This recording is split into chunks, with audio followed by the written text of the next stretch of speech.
Padre, tú que estás en el cielo, que estás sentado en tu trono, donde a tu derecha está sentado nuestro Señor Jesucristo, intercediendo por nosotros, te ruego que intercedas por este servicio, en este servicio, y que todo lo que se hable sea inspirado por ti, que toda palabra inspirada se hable para edificación de toda la persona que escucha lo que tú nos vas a enseñar el día de hoy. Te damos las gracias a ti en el nombre de Cristo Jesús. Amén. Bien, entonces en el libro de Hebreos, capítulo 9, dice así, ¿verdad? La palabra de Dios dice: ahora bien, aún el primer pacto tenía ordenanzas para el culto y el santuario terrenal. Hay que recordar que todo esto, lo que estaba ocurriendo, ¿verdad?, era una copia, una réplica de lo que existe en el cielo.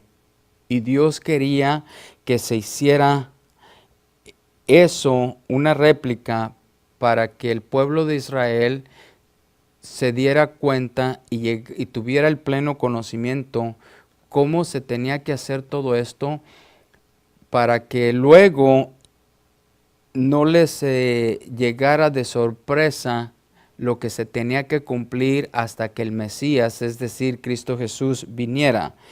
En Éxodos capítulo 25, del verso 10 al 40, dice así, haciendo referencia a lo que acabo de leer, ¿verdad?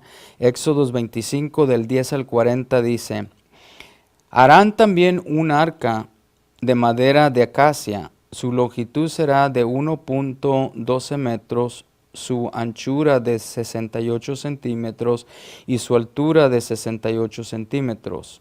La revestirás de oro puro por dentro y por fuera, la revestirás o la forrarás y harás una moldura de oro alrededor de ella.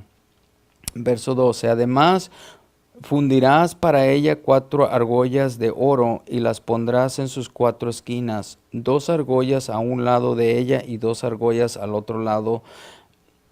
Verso 13. También harás varas de madera de acacia y las revestirás de oro. 14. Meterás las varas por las argollas a los lados del arca para llevar el arca con ellas. Las varas permanecerán en las argollas del arca, no serán removidas de ella. 16. Y pondrás en el arca el testimonio que yo te daré. 17. Harás además un propiciatorio de oro. ¿Qué es un propiciatorio? Es la silla donde se debería de sentar el rey, ¿verdad? Viene siendo la silla como del rey, que en este caso es lo que después donde Jesucristo se debe de sentar, y para ser más correcto se llama la silla de la misericordia, cuando Jesucristo va a juzgar tanto al vivo y al muerto en el juicio final. Eso es lo que viene siendo. Entonces dice, continuando, dice, su longitud será de 1.12 metros y su anchura de 68 centímetros. 18. Harás también 2 querubines de oro, los harás de oro labrado a martillo en los 2 extremos del propiciatorio. 19. Harás un querubín en un extremo y el otro en el otro extremo. Harás el propiciatorio con los querubines en sus 2 extremos de una sola pieza. 20. Los querubines tendrán extendidas las alas hacia arriba, cubriendo el propiciatorio, es decir, la silla de misericordia, con sus alas, uno frente al otro. Los rostros de los querubines estarán vueltos hacia, estarán volteando hacia el propiciatorio, perdón. Pondrás el propiciatorio encima del arca, y en el arca pondrás el testimonio que yo te daré. Verso 22 dice, ahí me encontraré contigo, y de sobre el propiciatorio, de entre los dos querubines que están sobre el arca del testimonio, te hablaré acerca de todo lo que te he de darte por mandamiento para los israelitas. ¿Escucharon bien? ¿Verdad? Es un mandamiento. En el 23 dice, harás asimismo una mesa de madera de acacia, su longitud será de 90 centímetros, su anchura de 45 centímetros y su altura de 68 centímetros. 24, la revestirás de oro o la forrarás de oro y harás una moldura de oro a su alrededor. 25, le harás también alrededor un borde de 7.5 centímetros de ancho y harás una moldura de oro alrededor del borde. 26. Le harás 4 argollas de oro y pondrás argollas en las 4 esquinas que están sobre sus 4 patas. 27. Cerca del borde estarán, borde o también es de la orilla, ¿verdad? Estarán las argollas para meter las varas a fin de llevar la mesa. 28. Harás las varas de madera de acacia y las revestirás de oro, y con ellas llevarán la mesa. 29. Harás también sus fuentes, sus vasijas, sus jarros y sus tazones, con las cuales se harán las libaciones de oro puro, las harás. 30. Y pondrás sobre la mesa el pan de la presencia de la proposición perpetuamente delante de mí. 31. Entonces harás un candelario de oro puro. El candelario, su base y su caña han de hacerse labrados a martillo. Sus copas, sus cálices y sus flores serán de una pieza con él. 32. Y saldrán de sus lados 6 brazos, 3 brazos del candelario de uno de sus lados, y 3 brazos del candelario del otro lado. 33. Habrá 3 copas en forma de flor de almendro en un brazo, con un cáliz y una flor, y 3 copas en forma de flor de almendro en el otro brazo, con un cáliz y una flor, así en los 6 brazos que salen del candelario. 34. En la caña del candelario habrá 4 copas en forma de flor de almendro con sus cálices y sus flores. 35. Habrá un cáliz debajo de los 2 primeros brazos que salen de él, y un cáliz debajo de los 2 siguientes brazos que salen de él, y un cáliz debajo de los 2 últimos brazos que salen de él, así como los 6 brazos que salen del candelario. Verso 36 dice, sus cálices y sus brazos serán de una pieza con él. Todo ello será una sola pieza de oro puro labrado con martillo. En 37. Entonces hará sus 7 lámparas. Sus lámparas serán levantadas de modo que alumbren el espacio frente al candelario. Verso 38 dice, sus despabilidades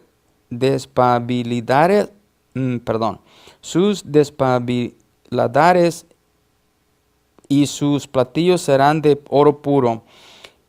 39. El candelario con todos estos utensilios serán hechos de 34 kilos de oro puro. Verso 40. Pon atención, que todo lo hagas según el diseño que te ha sido mostrado en el monte, ¿verdad? Entonces, ¿por qué leo todo eso? Es por la importancia de que era un mandamiento, que todo esto se tenía que llevar a cabo de acuerdo como Dios se lo dio a conocer. ¿A quién? A Moisés, ¿verdad? Donde en el monte de Sinaí, cuando él sube, ¿verdad? Y está hablando con Dios, únicamente era Moisés y Dios. Nadie más podía subir, ¿verdad? Entonces regresamos al libro de Hebreos y vuelvo a leer el verso 1. Ahora bien, aún el primer pacto que dice tenía ordenanzas para ¿qué?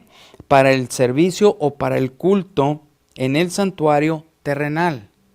Es decir, que es un mandamiento que todo eso se tenía que llevar a cabo de acuerdo a como Dios lo estableció, no Moisés.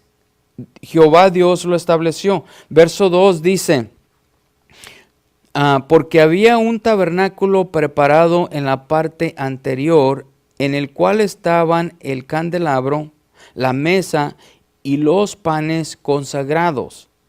¿Sí? Ya leímos, ¿verdad? Que Dios dice que esos panes tenían que estar ahí. Dice, y este se llama el lugar santo. Ahora bien, hay que entender dos cosas muy importantes. Había el lugar santo y el lugar y había el lugar santísimo. ¿Sí? Entonces son dos lugares donde se tenía que llevar a cabo un servicio, un culto, lo cual eventualmente iba a representar a Jesucristo como el lugar santísimo, ¿verdad? En el verso 3 dice, y detrás del segundo velo había un tabernáculo llamado el lugar santísimo, ¿sí? Entonces, lugar santo y lugar ¿qué? Santísimo. El lugar santo no estaba, el lugar santísimo que dice estaba detrás de el velo, ¿verdad? Entonces, ¿qué es lo que indica que era el velo? Hablando en términos humanos, ¿qué es el velo que nos impedía entrar al lugar santísimo como ahora podemos, a través del sacrificio que Cristo Jesús ya ofreció? Era nuestra carne, ¿verdad? Entonces, por eso es de que cuando Jesucristo se ofrece y su cuerpo es glorificado, nos da el acceso ¿a dónde? Al lugar santísimo, lo cual únicamente en ese tiempo el sumo sacerdote era el que podía entrar al lugar santísimo una vez al año a ofrecer el culto, el servicio que se estableció y que tenía que darle ¿qué? El orden, ¿verdad? Entonces ahí vemos en Éxodos 26 del 31 al 33, ¿verdad? Verso 31 al verso 33, dice así, harás además un velo de tela azul, púrpura, morado y escarlata y de lino fino, torcido. Será hecho con querubines, obra de hábil artífice. ¿Sí? En el verso 32 dice, los colgarás sobre 4 columnas de acacia revestidas de oro, sus ganchos serán también de oro sobre 4 bases de plata. 33, colgarás el velo debajo de los broches y pondrás ahí detrás del velo el arca de testimonio, del testimonio. El velo les servirá como división entre el lugar ¿qué? Santo y el lugar santísimo. Entonces vemos, regresemos a Hebreos capítulo 9, verso 3. Entonces estamos viendo que lo que separaba el lugar santo, ¿verdad?, al lugar santísimo era el velo. ¿Sí? Entonces, si ustedes entienden de esta forma, nosotros por el pecado ya no podemos ver a Dios. Pero Adán y Eva, antes de pecar, podían ver a Dios. Porque estaban ¿qué? Puros, porque no había pecado, no había corrupción. Entonces, en el momento que pecan, ¿verdad?, vuelven a ver a Dios porque Dios le pregunta a Adán, ¿dónde estás? Pero si notan, una vez que fueron sacados o los echó fuera Dios del el paraíso, entonces de ahí en adelante ya no hubo esa comunicación con Dios como la hubo antes. ¿Sí? Entonces, ¿qué es lo que vemos nosotros? Que este cuerpo, esta carne, ¿verdad? No puede ver a Dios. Porque aun cuando Moisés le dice a Dios que quería verlo, él le dijo, ¿sabes qué? Ponte sobre la roca, indicando sobre Jesucristo. Y dice, y voy a pasar por ahí y vas a ver un poco de mí, pero no vas a poder ver mi rostro.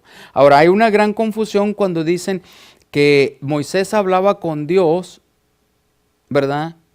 O Dios con Moisés como si fuera un Dios. Eso no quiere decir que lo podía ver, sino que lo podía escuchar y podía conversar, mas no lo podía ver. ¿Sí? Porque Dios instituyó a Moisés como si él fuera simbólicamente el que iba a llevar a su pueblo, al ser humano, a la libertad, de no vivir bajo la esclavitud que el pueblo de Israel vivía en ese tiempo en Egipto. ¿Sí? Entonces son tipos de ilustraciones, simbolismos que hay que estar muy atentos cuando la Biblia nos habla sobre un tipo, un ejemplo, un modelo, o nos habla de algo simbólico, ¿sí? Para poder entender. Y luego está lo que es líricamente, que si no entendemos esos ilustraciones y esos ejemplos, fácilmente nos salimos del contexto, ¿sí? Entonces, ahora bien, en el verso 4, Hebreos 9:4, dice, el cual tenía el altar de oro del incienso y el arca del pacto cubierta toda de oro, en la cual había una urna de oro que contenía el maná y la vara de Aarón que retoñó y las tablas del pacto, ¿verdad? Entonces, indicando, ¿verdad? Como ya lo leí, que esto fue instrucción de Dios, que esto se tenía que llevar a cabo. ¿Con qué propósito? Para que las generaciones que venían en el futuro tuvieran eso como testimonio de lo que tenía que acontecer en su debido tiempo. ¿Sí? Esa es la razón por qué Dios deja todo eso. Si vamos a Éxodo 16, capítulo 16, versos 32 y 34, dice de esta forma en el verso 32, inicio. Esto es lo que Jehová ha mandado, ha ordenado también. Le dijo a Moisés que se guarden unos 2 litros llenos de maná para sus generaciones, para que vean el pan que yo les di de comer en el desierto cuando los saqué de la tierra de Egipto, cuando los sacó de la esclavitud, ¿verdad? Verso 33. Entonces Moisés le dijo a Aarón, toma una vasija y pon en ella unos 2 litros de maná y colócalo delante de Jehová a fin de guardarlo para las generaciones de ustedes. Verso 34. Tal como Jehová le ordenó a Moisés, así colocó Aarón delante del testimonio para que fuera guardado. ¿Ven la importancia para guardarlo como testimonio? Sí, ahí mismo en el libro de Éxodos, capítulo 30, versos del 1 al 6, vean lo que dice. Dice, iniciando en el verso 1, dice, además, harás un altar para quemar incienso en él, gracias. De madera de acacia los harás. Verso 2, será cuadrado de un codo, aproximadamente 45 centímetros, será de longitud de 45 centímetros su altura, de 90 centímetros será su altura, sus cuernos serán de una sola pieza con él. Verso 3. Lo revestirás de oro puro puro, su parte superior, sus lados alrededor y sus cuernos, y le harás una moldura de oro alrededor. Verso 4. Le harás 2 argollas de oro debajo de su moldura, los harás en 2 de sus lados, en lados opuestos, y servirán de sostén para las varas con las cuales lo transportarás. Verso 5. Harás las varas de madera de acacia y las revestirás de oro. Verso 6. Pondrás el altar delante del velo que está junto al arca del testimonio, delante del propiciatorio que está sobre el arca del testimonio, donde yo me encontraré contigo. ¿Sí? Entonces, por último, en Números capítulo 17, verso 8 al 10, Números 17, del 8 al 10, vean lo que dice. Al siguiente día Moisés entró en la tienda del testimonio y vio que la vara de Aarón de la casa de Leví había retoñado y echado botones, y había producido flores y almendras maduras. Verso 9. Moisés entonces sacó todas las varas de la presencia de Jehová y las llevó a los israelitas, y ellos los miraron, y cada uno tomó su vara. Verso 10. Pero Jehová le dijo a Moisés: vuelve a poner la vara de Aarón delante del testimonio para guardarla como señal a los rebeldes, para que haga cesar sus murmuraciones, sus quejas contra mí, y no mueran. ¿Sí? Entonces aquí vemos cómo todo esto tiene un propósito y un fin. Si vemos Jehová Dios, ¿qué es lo que demuestra? Misericordia.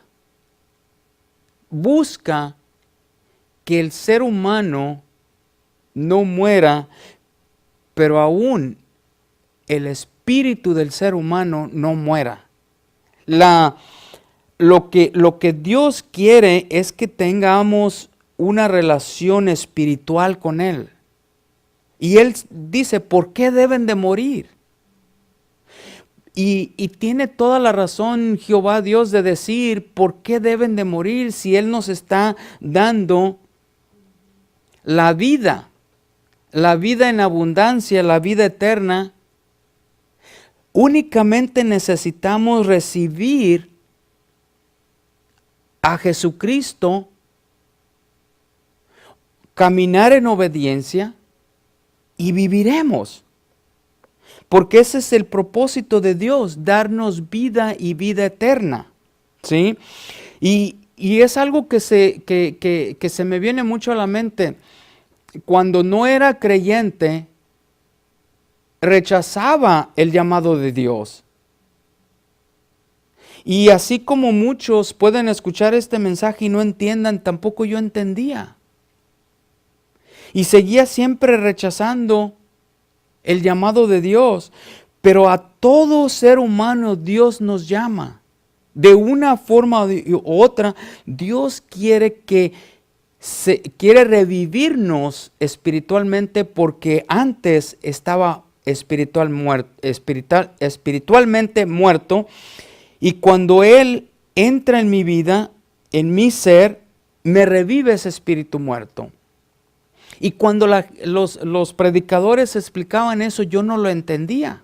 Y me burlaba de ellos diciendo, yo estoy vivo. Y les preguntaba a otras personas, ¿acaso tú me ves muerto?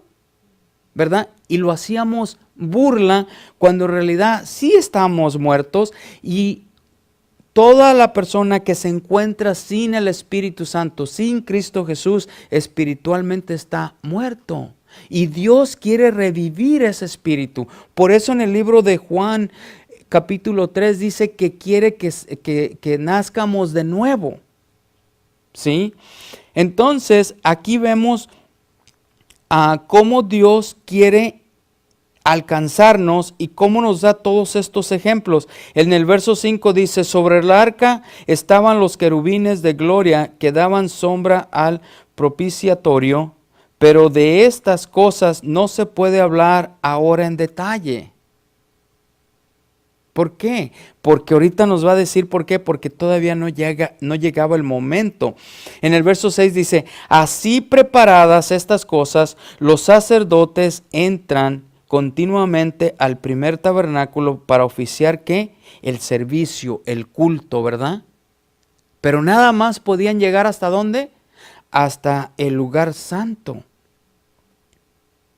Y el sumo sacerdote era el único que sí podía entrar una vez al año al lugar santísimo, que era simbólicamente donde después Jesucristo haría eso. Verso 7 dice, pero en el segundo solo entra el sumo sacerdote una vez al año. Ahora vean, pongan mucha atención. No sin llevar sangre, la cual ofrece por sí mismo y por los pecados del pueblo cometidos ¿en qué? En ignorancia. Es muy interesante entender que sí hay muchos pecados que se cometen en ignorancia. ¿Por qué dicen en ignorancia? Y esto es algo bien difícil de entender cuando no se tiene el conocimiento, pero cuando se tiene el conocimiento es muy fácil de entender. Ignorancia quiere decir porque no tenían el pleno conocimiento de Dios. ¿Sí? Eso es lo que la palabra ignorancia en una sencilla expresión y forma de entender indica sin conocimiento de Dios. ¿Sí? Por eso es de que en el capítulo 6 del libro de Hebreos, ¿verdad? Ahí habla que los que pecan teniendo el conocimiento, ¿verdad? Dice que es difícil volverlos a restaurar al arrepentimiento, porque ellos sí lo hicieron con el conocimiento, con el entendimiento de que sabían lo que estaban haciendo. En este caso dice que el pueblo que cometía pecado de ignorancia se ofrecía, ¿verdad?, la sangre primeramente por el sacerdote y segundamente por el pueblo. ¿Y por qué se ofrecía la sangre primeramente por el sumo sacerdote? Porque el sumo sacerdote ya de una forma u otra había pecado, por lo tanto, él ya se encontraba con mancha, con arruga, con defecto. ¿Sí? Sin embargo, nuestro Señor Jesucristo no. Entonces, por eso nuestro Señor Jesucristo, Él no tenía que ofrecer sangre por Él mismo, sino que Él ofreció su sangre por todos nosotros. ¿Ven la gran diferencia? En el libro de Levíticos, capítulo 16, verso 15, vean lo que dice. Después degollará el macho cabrio de la ofrenda por el pecado que es por el pueblo, y llevará su sangre detrás del velo, y hará con ella como hizo con la sangre del novillo, y la rociará sobre el propiciatorio y delante del propiciatorio. ¿Sí? Tenía que, ahora, esa sangre que él ofrecía era de la sangre de un animal que no tenía ninguna culpa. Era un animal inocente, ¿sí? Entonces, otra vez, eso únicamente es hablando simbólicamente o representando simbólicamente lo que después debería de suceder, porque nuestro Señor Jesucristo fue inocente de todas las acusaciones, ¿verdad? Y por eso es de que se tomaba un animal decente que no tenía ninguna culpa para poderse ofrecer esa sangre. que después vendría nuestro Señor Jesucristo a reemplazar todo eso una vez por todas. En el verso 8 dice, regresando a Hebreos 9:8, dice así, dice, queriendo el Espíritu Santo dar a entender esto. ¿Quién dice queriendo dar a entender? El Espíritu Santo. ¿Y acaso no hay ciertas religiones donde dicen que el Espíritu Santo no es persona? Aquí dice, queriendo el Espíritu Santo dar a entender esto, actuando como persona, ¿verdad? Dios Padre, Dios Hijo y Dios Espíritu Santo. Que el camino al lugar santísimo aún no había sido revelado, en tanto que el primer tabernáculo permanecía de pie. ¿Sí entienden lo que nos está diciendo aquí? El Espíritu Santo es el que se manifestaba ¿cuándo? Desde que Dios le dio el mandamiento a Moisés. ¿Sí? Entonces dice, ¿verdad? Que el camino al lugar santísimo, aún no había sido revelado. Por eso es de que el tabernáculo se mantenía. Una vez que Jesucristo es revelado, ya no había necesidad del tabernáculo, porque ahora el que vino a ser el tabernáculo y el lugar santísimo es el mismo Cristo Jesús. Que a través de Él es que tenemos acceso a hacerle oración directamente al Padre. ¿Sí? Ahora bien, en el verso 9, ahí mismo en el libro de Hebreos 9:9 dice, esto es un símbolo para el tiempo presente, según el cual se presentan ofrendas y sacrificios que no pueden hacer perfecto en su conciencia al que practica ese culto o ese que da ese servicio. Todo eso que se practicaba, todo eso que se llevaba a cabo, no podía hacer ¿qué? Perfecto la conciencia de nadie. ¿Por qué? Porque era únicamente simbólico. Representaba lo que tenía que llegar a revelarse, a darse a conocer, lo cual ese sí va a ser perfecta la conciencia de ¿quién? De todo aquel que ha recibido a Jesucristo como su Señor, como su único Salvador. Y después de que se le recibe, se debe de caminar en obediencia. Porque hay muchos que creen que una vez que lo recibes, ya puedes ir a vivir tu vida de desobediente. Y no funciona así. Él nos salvó de la desobediencia. Porque también expresa la palabra de Dios que el pecado entró por la desobediencia de un hombre, Adán, pero por la obediencia de otro hombre, Cristo Jesús, es que el pecado ha sido ¿qué? Derrotado. Por eso es de que si no estamos caminando, fíjense bien lo que les voy a decir, si no estamos caminando en la obediencia de Cristo Jesús, entonces seguimos caminando en la desobediencia de Adán. Y ustedes mediten en lo que les estoy diciendo. Porque es un requerimiento el caminar en obediencia una vez que hemos sido reconciliados, una vez que hemos sido ¿qué? Perdonados, una vez que hemos sido justificados, transformados, reformados. Y le puedo decir otras cuantas palabras para que entienda que si no hay frutos de arrepentimiento,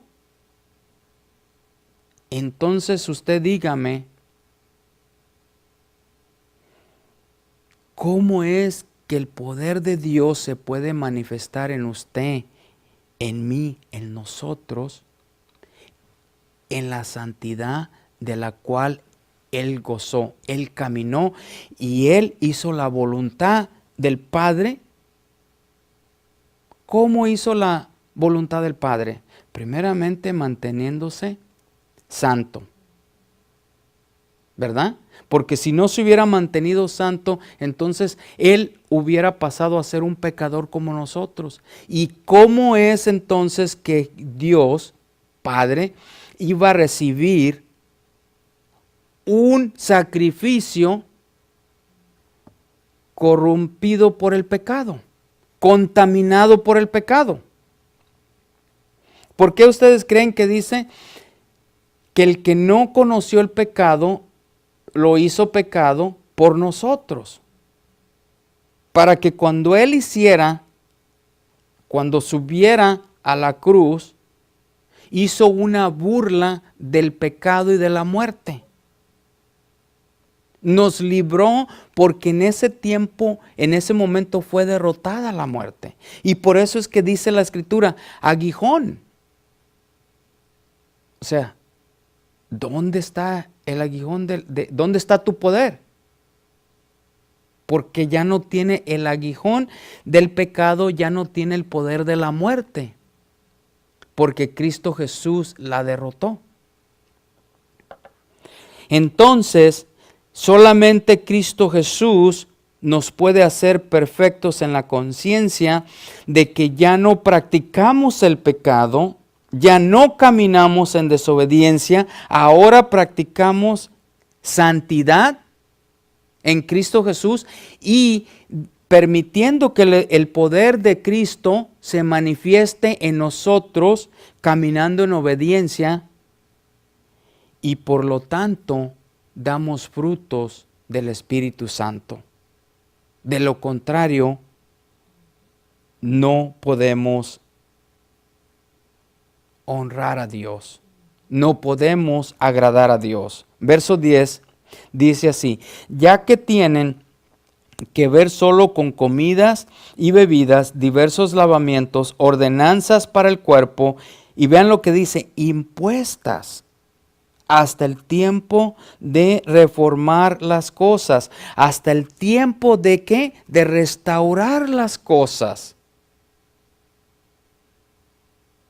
¿Acaso no creen ustedes que una vez que nacimos de nuevo espiritualmente, somos restaurados? Y se puede preguntar, ¿restaurados en qué o cómo? A la imagen, a la semejanza de Cristo Jesús, de Dios Padre. Restaurados. Entonces imagínense cómo es de que Dios nos aceptaría apartados de Cristo Jesús.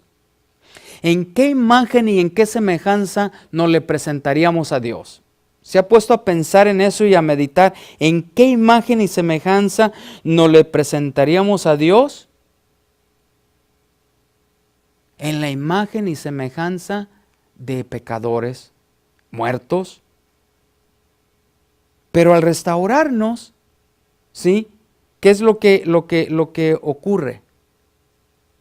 Nos está regresando esa imagen y esa semejanza que la perdimos cuando Adán y Eva pecó. Entonces, Dios Padre no nos va a ver con esa imagen caída, sino nos va a ver con esa imagen ¿qué? Restaurada. ¿Ven la gran diferencia? Verso 11 dice así: pero cuando Cristo apareció como sumo sacerdote de los bienes futuros a través de un mayor y más perfecto tabernáculo, no hecho con manos, es decir, no de esta creación. A ver, entonces, ¿qué es lo que nos dicen las Escrituras? ¿Cómo es que Cristo Jesús fue hecho? Dice aquí que no fue hecho con manos, ¿verdad? ¿Y qué es lo que nos dice en el libro de Mateo o el libro de Lucas? Lo podemos encontrar ahí, que dice que por obra del Espíritu Santo fue ¿qué? Engendrado. Por lo tanto, no fue hecho con manos. Fue obra divina. Entonces, por eso dice, es decir, no de esta creación. Ahora, ¿entendemos esto? Cada uno de nosotros, cada uno de ustedes, tenemos lo que se llama un cuerpo interior, o un hombre, lo declara la palabra de Dios, interior, un hombre nuevo, porque dice que hay un viejo, ¿verdad? Un hombre nuevo, un hombre viejo. ¿Y qué es lo que está diciendo aquí? Que el hombre viejo, que viene siendo este cuerpo que vemos, dice que ese se va deteriorando, pero que el hombre interior, ese va creciendo más fuerte. Ese hombre que no vemos, interior, ese hombre también está hecho no de manos. Por lo tanto, les pregunto, el día de la resurrección, ¿cuál hombre ustedes creen que va a resucitar? ¿El interior o el viejo? Debe de ser el interior, ¿verdad? ¿Por qué el viejo no? Porque Dios dijo, de polvo eres, ¿verdad? Y en polvo te convertirás. O sea, este cuerpo fue tomado del polvo de la tierra y regresará a su estado donde fue tomado. Pero el hombre interior, ese hombre es el que considero que es el que va a ser glorificado si estamos y permanecemos en Cristo Jesús. Pero si no, entonces no va a ser glorificado. Y va a terminar en el lago de fuego como lo describen las Escrituras. Bien, entonces, ¿se entendió eso? Verso 12 dice, entró al lugar santísimo, hablando de Cristo Jesús, entró al lugar santísimo una vez para siempre, no por medio de la sangre de machos cabrios y de becerros, sino por medio de su propia sangre, obteniendo redención eterna. ¿Ven la gran diferencia? Se acabaron los sacrificios. ¿Han escuchado ustedes que hay religiones, enseñanzas que tienen que pagar mandas? Esos son sacrificios de obras muertas. ¿Han escuchado que les prenden veladorcitas a imágenes? Obras muertas. Que le quede bien claro esto. Jehová Dios no está interesado en sus obras muertas. Deje de perder el tiempo. No permita que lo sigan y la sigan engañando. Jehová Dios está interesado en tener una relación con usted, con nosotros. Por esa razón es que vino Cristo Jesús. Y déjeme ser muy claro, si usted dice es que yo he recibido milagros cuando yo voy y pago mandas, déjeme decirle, esa es obra, manifestación satánica. Porque jamás Dios va a dar su palabra de algo y después va a cambiar en una manifestación que va a contra de lo que Él dijo que no se hiciera.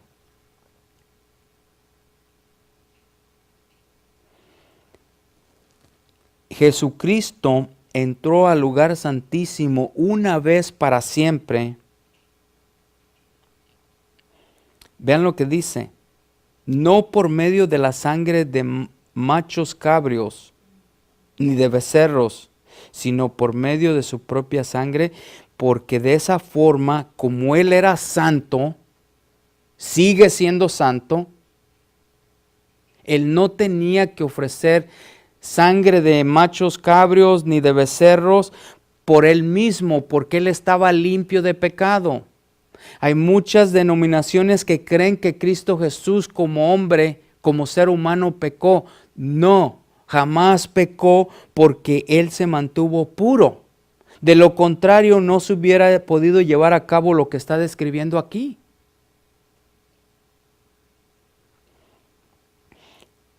Ahora Jesucristo nos nos ha ofrecido la redención eterna. Entonces, ¿cómo podemos ser redimidos? Si no caminamos en obediencia, si no tenemos el conocimiento de Dios, si no tenemos una relación íntima con Él. Verso 13 dice, porque si la sangre, escuchen lo que dice, porque si la sangre de los machos cabros y de los toros y la ceniza de la novilla o de la becerra rociada sobre los que se han contaminado, jaja, ¿qué es lo que dice? Se han contaminado, ¿de qué? Del pecado. Ven lo que dice, santifican para la purificación de la carne, verso 14, y cuanto más la sangre de Cristo, quien por el Espíritu Eterno, Él mismo se ofreció sin mancha, sin contaminación, ¿verdad? A Dios, purificará nuestra conciencia de obras muertas para servir ¿a quién? Al Dios vivo. Vean lo increíble. Vuelvo a leer el verso 13. Porque si la sangre de los machos cabros y de los toros y la ceniza de la becerra, rociadas sobre los que se han contaminado, santifican para la purificación de la carne, otra vez hablando ¿qué? Simbólicamente. Ven lo que dice, vayamos a Levíticos 16:6. Levíticos 16:6 dice, entonces Aarón ofrecerá el novillo como ofrenda por el pecado, que es por sí mismo para hacer expiación por sí mismo y por su casa. ¿Ven? Él tenía que ofrecer, ¿verdad?, el novillo como ofrenda del pecado. Si notan, dice por sí mismo, es decir, primeramente por él, y después para hacer expiación por su casa. En el libro de Levíticos 16:16, ahí mismo en Levíticos, ven lo que dice, 16:16, dice, hará pues expiación por el lugar santo, no por el santísimo, por el lugar santo, a causa de las impurezas de los israelitas y a causa de sus transgresiones, por todos sus pecados, así hará también con la tienda de reunión que permanece con ellos en medio de ¿qué? De sus impurezas. Una más. Números 19:9. Vean lo que dice en Números 19:9. Entonces, vean lo que dice, un hombre que esté limpio juntará las cenizas de la becerra o de la vaquilla y las depositará fuera del campamento en un lugar limpio, y la congregación de los israelitas las guardará para el agua, para la impureza, es agua pura, purificada del pecado. Simbolismo, ¿verdad? Simbólicamente hablando. Regresemos a Hebreos 9. En el verso 14, ¿verdad? Dice, ¿cuánto más? O sea, esto se hacía para la purificación de los pecados, ¿verdad? Ahora dice en el verso, ¿cuánto más la sangre de Cristo? Quien por el Espíritu Eterno, Él mismo se ofreció sin mancha a Dios, purificará nuestra conciencia de obras muertas para servir al Dios vivo.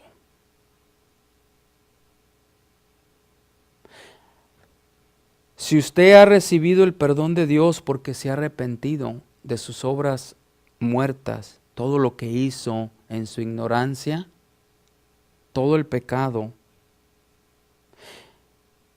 de verdad que no queda conciencia de todo lo malo que hicimos, porque somos renovados en Cristo Jesús. Y las obras muertas han quedado donde deben de quedar, en el pasado. Pero si usted sigue siendo esclavo de su pasado, las obras muertas continuamente lo están golpeando en la conciencia y no tiene paz. Por eso es que hay mucha gente que no puede alcanzar esa relación íntima con Dios, porque no ha dejado su pasado atrás. Esas obras muertas no las ha dejado donde deben de quedar, en el pasado. Jehová Dios dice en su palabra, en la Biblia dice que los pecados los arroja en lo más profundo del mar y que Él no los recordará más. Pero ¿cómo es que nosotros seguimos recordando nuestros pecados que cometimos, que son obras muertas? A tal grado de que nuestra conciencia no está limpia, porque esos recuerdos, esa esclavitud nos sigue golpeando la conciencia. Y necesitamos hacer conciencia que eso ya nos perdonó Dios, si de verdad nos hemos arrepentido. Y no seguir siendo esclavo del pasado. Porque ¿cómo le podemos servir al Dios vivo cuando todavía vivimos en obras muertas, recordando obras muertas? Dios es el Dios de los vivos, no de los muertos. Y por eso nuestra conciencia nos la ha limpiado Cristo Jesús, porque nos perdonó nuestros pecados. Nos reconcilió con el Padre.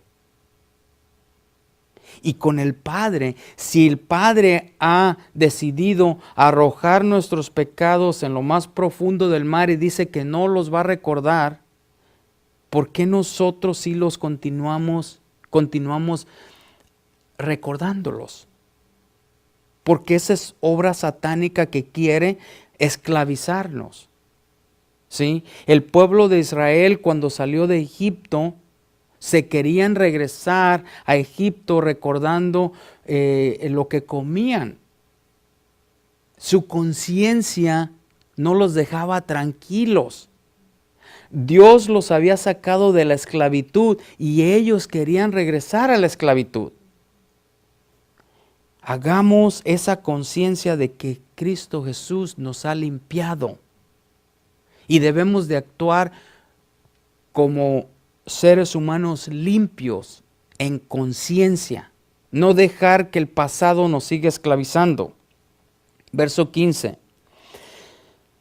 Por eso Cristo es el mediador de un nuevo pacto, a fin de que, habiendo tenido lugar una muerte para la redención de las transgresiones que se cometieron bajo el primer pacto, los que han sido llamados reciban la promesa de ¿qué?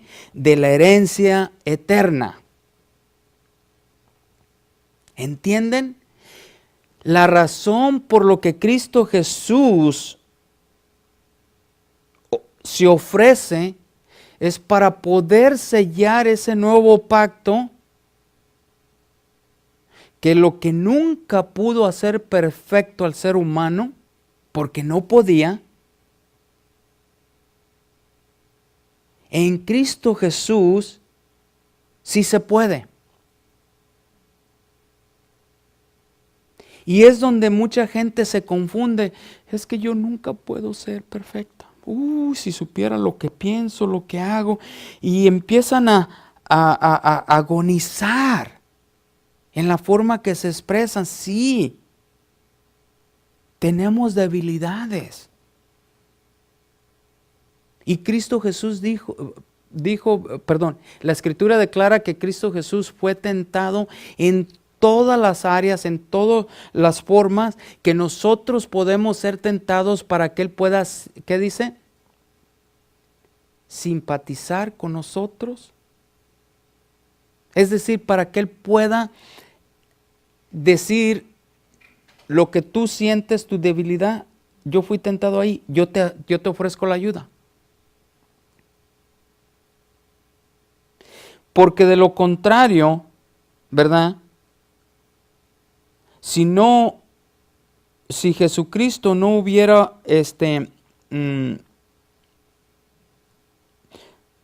si no se hubiera ofrecido, entonces no podía haber redención de nuestras transgresiones.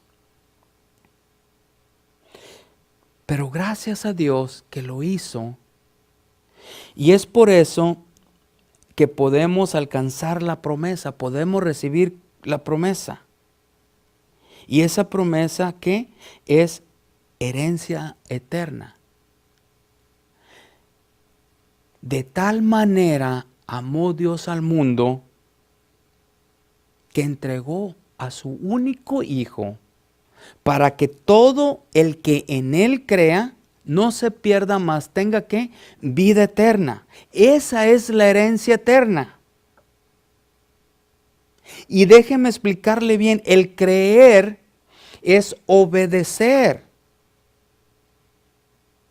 Porque si usted cree y no obedece, las Escrituras declaran que los demonios también creen y tiemblan. ¿Y dónde quedamos usted y yo? ¿Nosotros dónde quedamos?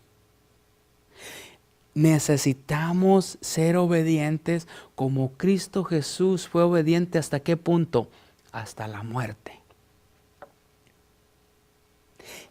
Y declaran las Escrituras que Cristo Jesús tuvo que aprender ¿qué? Obediencia. Igual usted y yo, nosotros necesitamos aprender ¿qué? Obediencia. De lo contrario, no podemos agradar al Padre. Y si no podemos agradar al Padre, entonces nos engañamos que somos salvos. Bien.